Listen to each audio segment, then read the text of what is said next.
پہلی شاعری خواتین کے حوالے سے لکھی، وومنس امپاورمنٹ پہ۔ آپ دیکھیں کہ 8 یا 9 کا جو بچہ ہے اس کی کیا سوچ ہوگی، لیکن کیا ہے کہ یہ ساری بات ہے عصر کی۔ تو جب میں پنجاب پبلک لائبریری پڑھنے کے لیے جاتا تھا تو پارک ٹی ہاؤس بھی میں جاتا تھا، ادبی نشستیں وہاں پہ ہوتی ہیں، تو پھر میں وہاں پہ لوگوں کو دیکھتا تھا کہ کیسے گفتگو کرتے ہیں، اور ہمارے ملک کے نامور شاعر، ادیب، محقق، نقاد اور علمی اور ادبی دوست وہاں پہ آتے تھے، تو میں نے ان کو دیکھ کے بہت سیکھا۔ تنقید کی محفلیں دیکھیں، ادب کی محفلیں دیکھیں، شاعری کی، فلسفے کی، تو مجھے بہت زیادہ پھر میں نے کہا یار یہ تو کام بہت اچھا ہے، تو میرے اندر شروع سے نا کرج تھی آگے بڑھنے کی، کام کرنے کی، تو پھر بھرپور کام کیا۔ محکمہ زکوٰۃ و عشر کمیٹی کا گورنمنٹ آف پنجاب سے میں چیئرمین بھی مقرر ہوا۔ سلائی مشینیں بھی ہم نے دیں خواتین کو، ایسی خواتین جو با ہنر ہیں، جو کام کرنا چاہتی ہیں، ان کے پاس سورس نہیں ہے، ذرائع نہیں ہے، ہم نے ان کو ذرائع بھی جو ہے وہ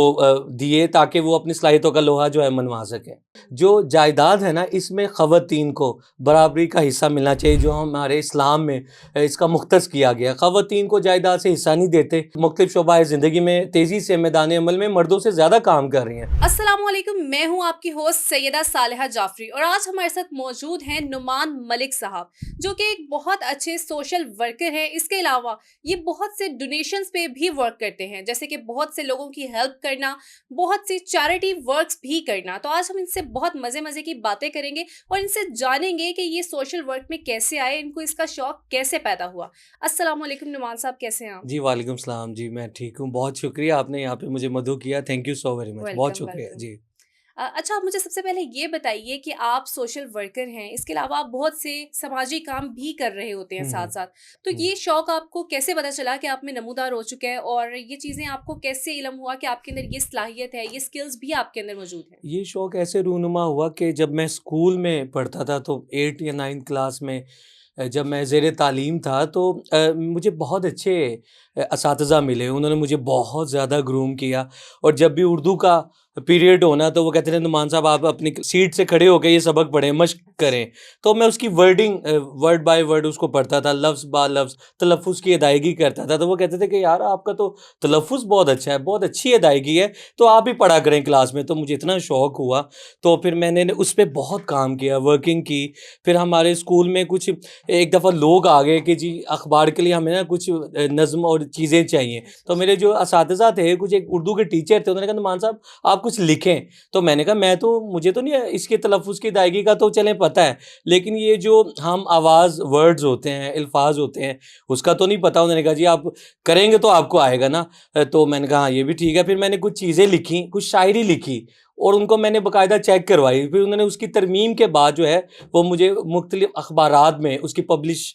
کروائی، اس کو یعنی کہ اردو میں کہتے ہیں اشاعت کروایا، زیر اشاعت معاملات رہے۔ تو پھر جب وہ مختلف رسائل و جرائد میں یہ چیزیں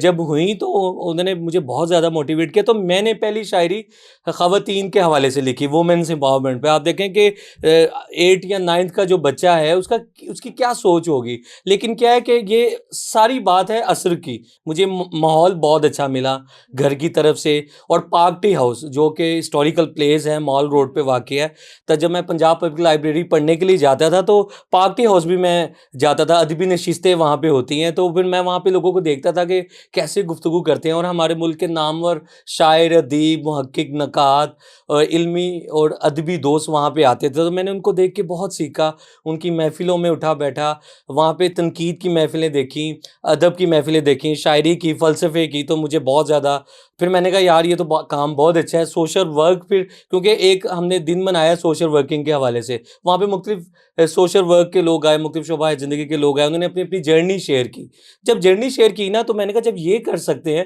تو میرے اندر شروع سے نا کرج تھی آگے بڑھنے کی، کام کرنے کی، تو پھر بھرپور کام کیا۔ محکمہ زکوٰۃ و عشر کمیٹی کا گورنمنٹ آف پنجاب سے میں چیئرمین بھی مقرر ہوا، جس میں ہم ڈیزرونگ لوگوں کی ہیلپ کرتے ہیں، اور اس میں ویڈو ہیں، انتہائی غریب ہیں، ایسے لوگ جو اپنے گھر کا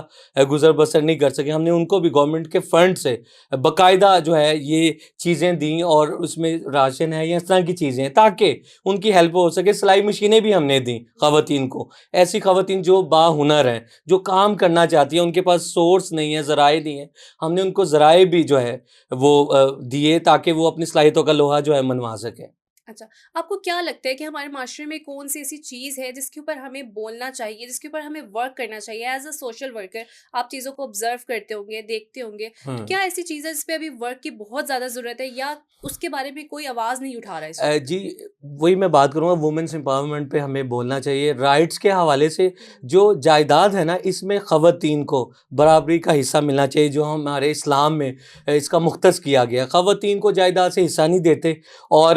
کہتے ہیں کہ جب ہم نے آپ کی شادی کر دی ہے، بہن کو کہا جاتا ہے، بھائی کہتا ہے کہ جی ہم نے شادی کر دی ہے، ہم نے فرض ادا کر دیا، لیکن خواتین کو جائیداد سے حصہ دینا چاہیے. میرا بھائی گھر تھا، ہمارا دادا ابو کا گھر تھا، تو چاچوں نے نا حصہ دینے سے انکار کیا. انہوں نے کہا جی ہوں، نعمان صاحب ہم آپ کو حصہ نہیں دیں گے، آپ کے پیرنٹس کی نا ڈیتھ ہو گئی. تو میں نے کورٹ سے سٹے لے کے، یہ آن دا ریکارڈ میں آپ کو بتا رہا ہوں، میں نے، میری 5 سسٹرز ہیں اور ہم 2 بھائی ہیں، میں نے 5 بہنوں کو اس پراپرٹی سے حصہ دلایا، 5 بہنوں کو. آج وہ اپنے گھر ہیں الحمدللہ، سب کی شادی کر دی ہے، اور اب میرا اپنا گھر ہے، اس حصے سے جو پیسے میرا حصہ بنتا تھا اس میں پیسے انکلوڈ کر کے نا ہم نے گھر لیا. تو ایک بہن نے، بلکہ 2 سسٹرز نے مجھے کہا کہ ہم حصہ نہیں لیتے، ہم آپ کو دیتے ہیں، آپ اپنا گھر لے لیں. میں نے کہا نہیں، میں آپ کا حصہ جو جائیداد سے بنتا ہے وہ ضرور دوں گا، تاکہ میں ساری عمر، کیونکہ انسان نے ایک دن تو مر جانا ہے نا، عارضی چند روزہ زندگی. بزرگ فرماتے ہیں کہ پانی پہ تیرتے ہوئے بلبلے کی مانند ہے یہ زندگی. تو میں نے کہا ان کا حصہ لے کے میں نے کیا کرنا ہے، تو میں نے ان کو حصہ دیا. یہ میں بات اس لیے آپ کو بتا رہا ہوں کہ میں نے وہ کام کیا کہ جو لوگ نہیں کرتے،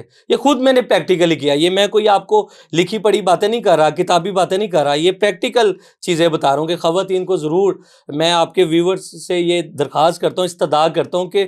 برابری کا حق جو اسلام نے جو مقرر کیا نا، بہن ہو، آپ کوئی بھی ہو، حصے دار ہے نا، تو اس کا حصہ ملنا چاہیے، اور ضرور دیں آپ حصہ. جی اس پہ آواز اٹھانے کی اشد ضرورت ہے، اور خواتین کے رائٹس کے، کیونکہ ماشاءاللہ اب تو خواتین خود ہی رائٹس لے لیتی ہیں، ہوں، آواز ماشاءاللہ کیونکہ با اختیار ہیں، اور مختلف شعبۂ زندگی میں تیزی سے میدان عمل میں مردوں سے زیادہ کام کر رہی ہیں. تو بس یہ ایک حصے کا معاملہ ہے جو کہ نہیں دیا جاتا، اس پہ آواز اٹھانے کی ضرورت ہے، اس پہ اویئرنیس کمپینس کرنے کی ضرورت ہے، اویئرنیس سیشنز کرنے کی ضرورت ہے.